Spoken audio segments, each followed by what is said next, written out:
Wow, guys, wow. I did not see that coming. Black Clover, Chapter 55 review, The Captains and the Peasant Boy. Just, wow. I'm the Soul Chief. I'm Dondi PK Master. And this is Toast Anime. So, the chapter starts off with Sorcery Emperor Julius Chrono and his assistant Marx. Marx is actually the one who's using the magic, by the way. I was totally thinking that it was a sorcerer. Yeah, me too, actually. Thank you for clarifying.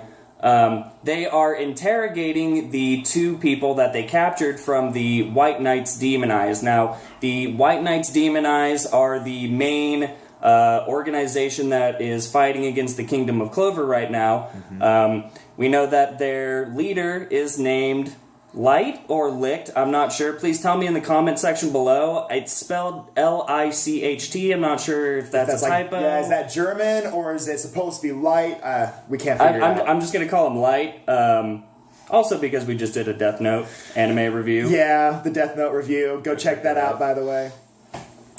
So we know that their name is Light, and we also figured out a little bit more about them this chapter. Now we know that they have about 50 members, roughly. Their base is constantly moving. Yeah, they almost never keep it in the same place. Total Orochimaru concept. Just boop, boop, boop, boop, boop, boop. And yeah, their leader's name is Light, and then their attack force is called the Third Eye, and those were those three guys that we saw fighting Yami and the other captains a couple chapters ago. Okay, real quick though, who was your favorite one out of the three? Who's your favorite out of the three? I gotta go with the chick with the salamander. Really? Ah, that's so cool! My favorite was Spirit Magic. I can't remember his name off the top of my head, but obviously the one that could copy other people's magics. He touched Yami's book. Oh, Yami's favorite. He could use his darkness magic. Even Yami was stoked about that guy. He was like, what? If he can do that with any kind of magic, that guy is extremely dangerous. He said he was the laziest member of the group, which is also funny. I was just going to say, he's actually the one who doesn't care for doing anything. He chose to go after the woman because he wanted to have an easy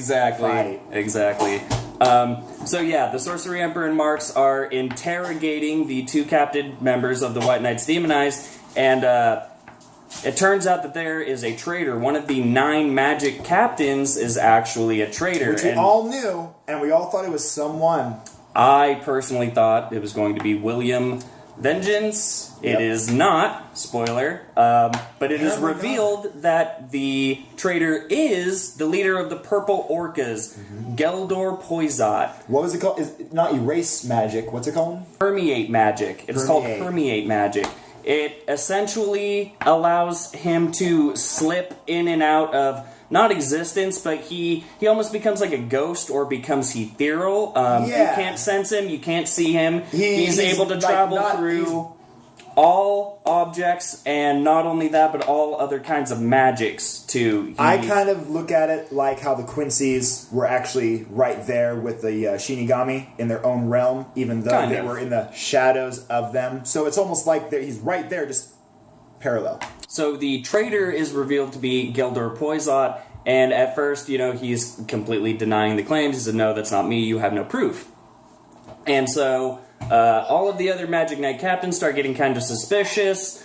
Sweating. This guy's sweating. They start saying, we've heard nasty rumors about you before. We've never had any proof or never really thought anything of it. But now because of this, they're just starting to become you're suspicious. A weird guy, right?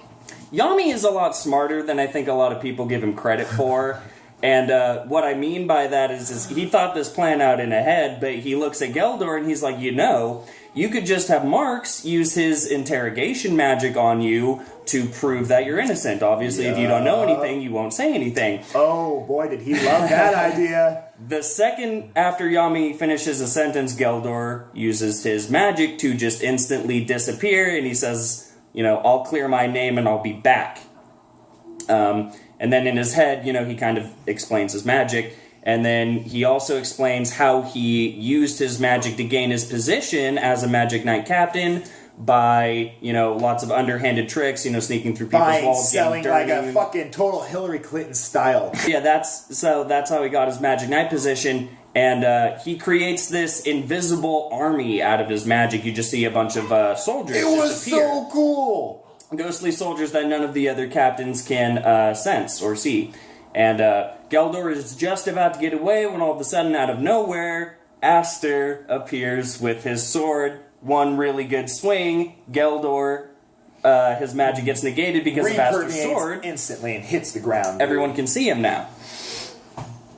And so, now that everyone can see him, Geldor starts panicking. He's like, how did Aster do that? How did he find me? You can't sense me because of my magic.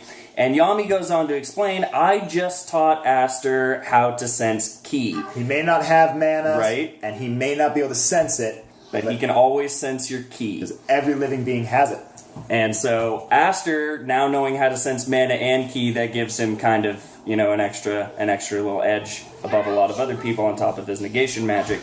But all of the other captains start getting ready to attack, and we see the captain of the Misty Blue Deer. Her name is Lil Boamulti. Yeah, Boamulti. She's 19. She's the youngest Magic Knight Captain that we saw a couple chapters ago at the Knight Captain meeting where she kind of made fun of Fuego Leo. Her magic is so cool. The ultimate hippie magic. So cool. I think it's funny. She uses painting magic. So Geldor is again just about to escape, and all of a sudden Lil just freezes him in this gigantic painting. What it is she literally goes and starts painting in like in the air. She starts painting, right? And she's basically painting a portrait of a sinkhole. It was like a swamp, so I don't know if it was water, mud, or like quicksand. Right. But all of a sudden, out of nowhere, boom. Now all you see is his feet, hands, and head stuck out of like this swampy thing that just kind of came into existence surrounding him. It was so cool. Obviously, guys, you got to make sure you support and actually go get the right chapters and actually read it. So Lil freezes him in this painting, and she turns around, and all of the other captains have activated their abilities, and they're standing there, and the leader of the Silver Eagle, Ozzel Silver, he looks over at Lil and he's like, "What the hell? Why did you do that?" And she's kind of like, magic, all gangster. She's kind of like, because if I didn't just freeze him, you guys would have basically just destroyed this whole place. All the captains have their powers activated. We have the what is it called? It's like roses. She basically it's like roses and flowers and stuff like that is what she always has. It's like thorn magic or some kind of plant thing. magic, something like that. So she's kicking it with all of her thorns and everything, and then Nozzle Silver sitting there with his Mercury all like around him. And she turns around and she's like, because you guys would have just destroyed this guild if I didn't. And so now that Geldor has been captured, essentially Julius Nova Chrono comes up to him and is like, okay, now we're going to extract all the information we can out of you. And that is essentially where the chapter ends. But just so you know, the guy's crazy. If you've been reading and actually keeping up with this manga, sit there and you see Chrono, and he's just got that orb.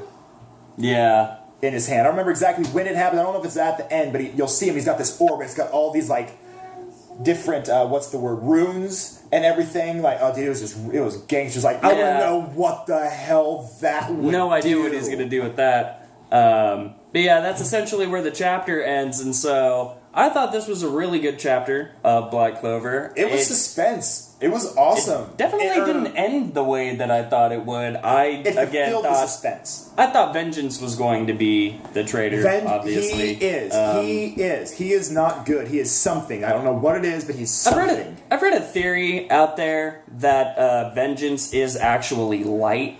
Like, they're the same person. With the mask off. He's infiltrating Clover Kingdom. Well, because you remember, Yami actually asked Vangeance. Well, it's not like you can light do magic. Light magic, right? Right, that was a couple chapters ago. So, I think everyone is a little bit suspicious of Vangeance, obviously. I mean, I think it's kind of intended that way that you're supposed to be suspicious of him.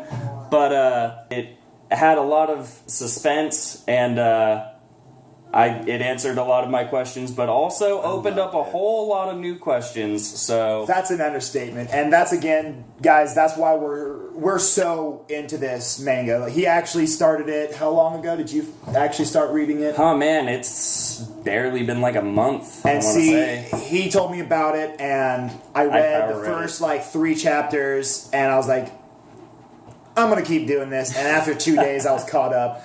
And then having to wait a full week to get to the next one, and then again another week. At least, though, this one did come out a little early, which was pretty cool. So we got to read it. But honestly, I'd have to say this has been one of the top 5 chapters for me only because of what the leading up to it and how they showed it, and the permeate magic is way OP. Gildor's permeate magic way OP. I also I like Captain Lil as a person. I like her personality. She is the youngest captain in history ever, and you would think that would make her really shy, or really, I need to, respect all of my elders, all of the higher up captains. She just doesn't care. She has this just bubbly personality. No. I mean, and she walks straight up to Aster at the end of the chapter, actually, and is like, hey, do you want to be my friend? None of these other captains want to be my friends. They're all kind of weird. And Aster's like, yeah, they are definitely weird. And so I just really love her personality. I think that she is going to make a really cool captain. Yami, definitely my favorite captain so far, but Lil's up there. Yep. And then honestly, the only other thing, one thing that I would really like to know, that I want to know that they have just been randomly, or they just kind of randomly threw out there, is the tablet. Okay, what the hell? What is up with this giant tablet? Right. What are the stones they're gathering? What is up? What is up with Nero? That bird came with all the other anti-magic birds, or lesser mana birds that senses the lesser mana that each person has. Right. But he was special. He looks different. He is different. He acts different, and he will not leave. So that means, personally, I think he's either with Sorcerer Emperor and he's looking after Aster for him, because you notice he found a gem, but he didn't do anything with it. What did happen with that? I'm pretty sure he did. Just has it. Exactly. Or Vengeance, or he belongs to one of those three, and he's looking over Aster for one reason or another, I think. That's a good theory. Alright, well that pretty much does it for our review of Black Clover Chapter 55. Thank you guys so much for watching. Please make sure to drop a like and comment down below, and please remember to subscribe as well. We really appreciate you guys watching our video. Have a great one, guys. We'll catch you next time here on Totes Anime.